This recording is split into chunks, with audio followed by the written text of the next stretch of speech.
T-minus 10, 9, 8, 7, 6, 5, 4, 3, 2, 1. Engines full power. Liftoff. Starlink 4-8.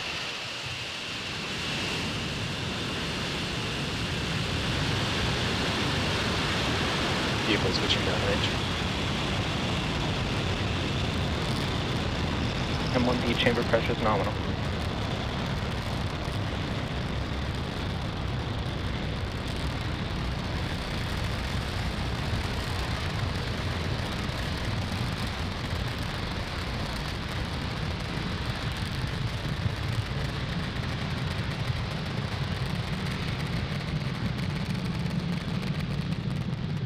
Falcon 9 has successfully lifted off from Space Launch Complex 40 at Cape Canaveral Space Force Station, Power and telemetry nominal.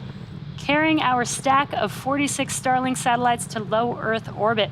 Now, moments ago, we throttled down the engines, reducing the speed by decreasing the flow of fuel to the engine. That's in preparation for max Q, or maximum aerodynamic Vehicle pressure. supersonic. And we are coming up on max Q in a few seconds here. Max Q. And there's that call out that we've passed through max Q. Now we do have 4 events coming up in quick succession. The first will be main engine cutoff, or MECO, stage separation, second engine start 1, or SES 1, and then fairing deploy. So main engine cutoff is where all 9 of the M1D engines shut down to slow the vehicle down in preparation for the next event, which is stage separation.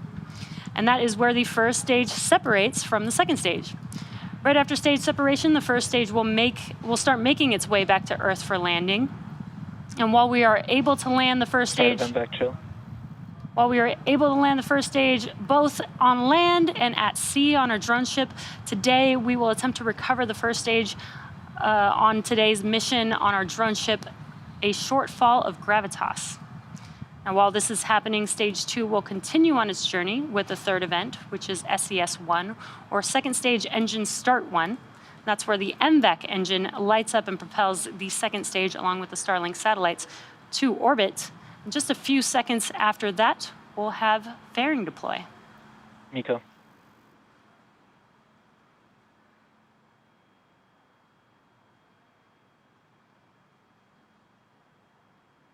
Stage separation confirmed.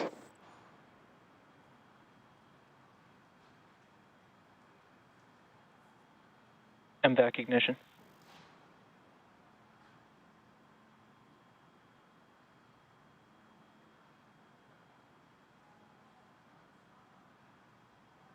Fairing separation confirmed. And great views on your screen. We just saw MECO, stage separation, SES-1, and fairing deploy. On your left-hand screen is the first stage, right-hand screen is a view of the MVAC engine. And those visual confirmations mean that we have successfully deployed our fairing halves. SpaceX has reflown Falcon fairing halves since 2019, and the fairing halves flying on today's mission are flying for the third time. Improvements on the fairing and our overall refurbishment process has decreased the impact of water landings and led to an overall fairing recovery rate of 93% over the last 14 missions. Of 109 fairing missions, 73 have been recovered and 32 missions have flown recovered fairing halves. And again, we will be attempting to recover the halves again today using our recovery vessel, Doug.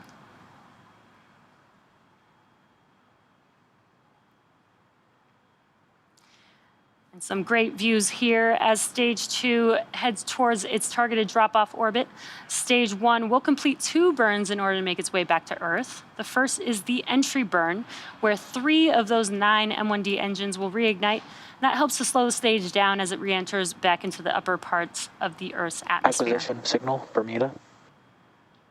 Then the second burn for the first stage is the landing burn. This is a single engine burn, the center E9 engine, and that brings the vehicle speed down rapidly in order to land on the drone ship. Stage 2 is still looking good on a nominal trajectory. On your left-hand screen, you can see those grid fins on the first stage, helping to guide the vehicle back to its landing zone.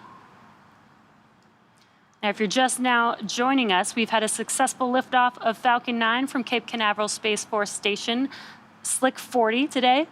Right now, you're looking at a live view of Falcon 9's second stage on the right-hand screen. And that was just a call out for a nominal trajectory on second stage. Stage 1 is currently making its way back to our drone ship, a short fall of gravitas. And today is the 38th launch of Starlink satellites overall, the 7th mission of 2022, 4th Starlink mission of 2022, and the 145th total overall SpaceX launch. We're just about a minute away from the entry burn start on the first stage.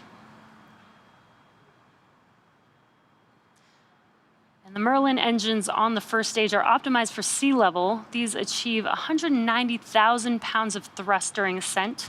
That's when we lift off or fly towards space, and descent, and that's when we come back down to Earth. Now, the MVAC engine is optimized for 220,500 pounds of thrust in vacuum, and that's what you're seeing on your right-hand screen.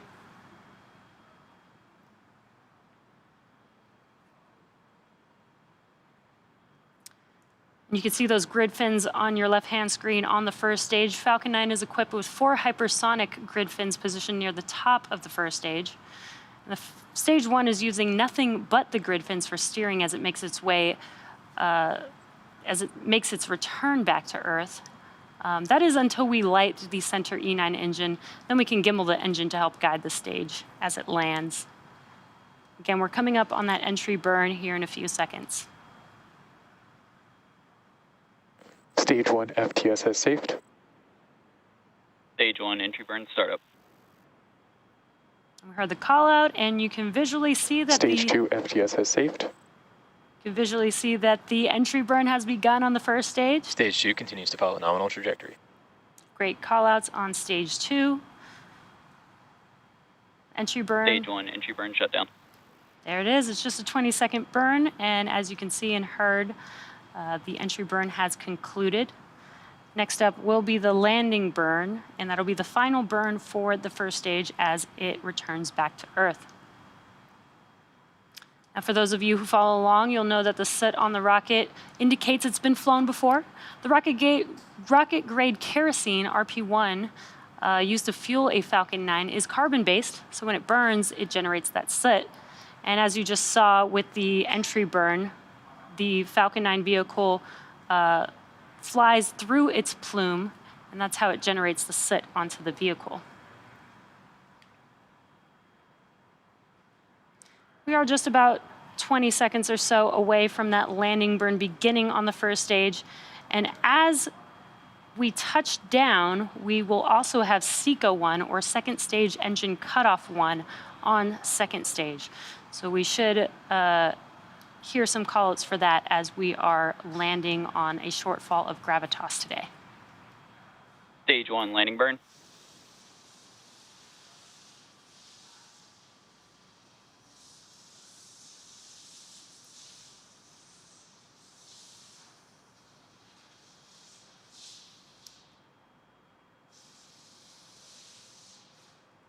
Stage 1 leg deploy.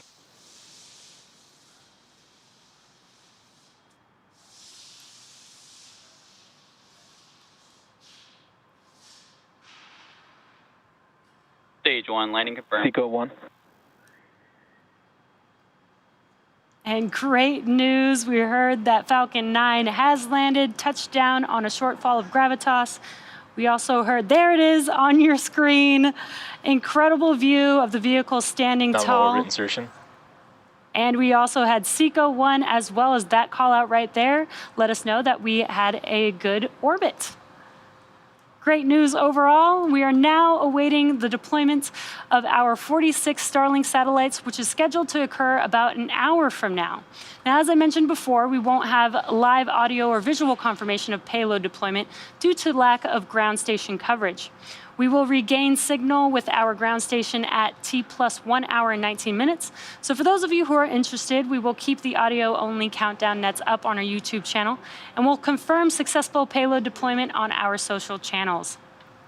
So that will bring our webcast to a close today. Also signal Cape and Bermuda. Our team at SpaceX would like to send a big thank you to the Range and Federal Aviation Administration for supporting our mission. Of course, thank you to all of you, our viewers, and all of our Starlink customers using our service at this time. And if you're interested in signing up for Starlink service, head over to starlink.com. Thanks for joining us, and we'll see you again soon.